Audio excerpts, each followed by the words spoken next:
والله تذكرنا قاجوني برايا والله بالله تذكرنا قاجوني برايا قاجا يدلوهاش وانتي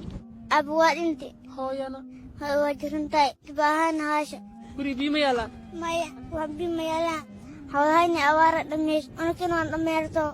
تاكوح معين باهين نقصو كان كرو وح ميال maxaa ka soo doontee جيت كانوا صداني ولا كرا haye maxaa lagu sameynaa ولا عنا باهن وكلفتي aamusyaa أي khayray noqonayaa أي waa laydin caawinayaa abti أي hay aamus abti أبكي قفت أنا أركاي أنت نسي كاجن ديرس أن له أوارا جت بالآن وأني بريان نيسوكار safar ah gaarigaasaa idinkaga soo degtay geedkan maxaa ka qabanayseen كرس كان عنا سوح والباوسد المناي نفتاين وعشرينه أقولنا وانا أباين وادنت وإحنا صداني مالي حول مقام 5 سنة أبارجتا وأتكسرين أذر باي نقرس عنا مالينا بادي أنا جوجنا نقول العري وحن باور قرعنا مهاشنا مسلم كده حق اللهن ولا له بايرين وهاي عنا مهاشتان قاجنا دليس يا مسلم لا سان كل ما ذو هاينا قاجا يدلوهاش وانتي دواتا يدش قروتا أغنت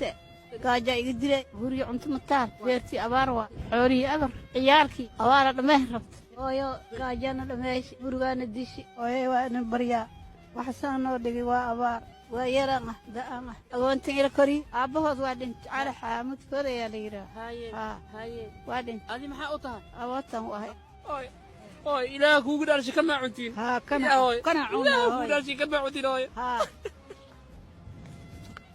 war dadkeena caawino oy khayray noqonay insha allah abti waa khayray siiya hoy إلهي يا جو Hay. أول مولا walaal allah dartiis muuqaalka u sheergaray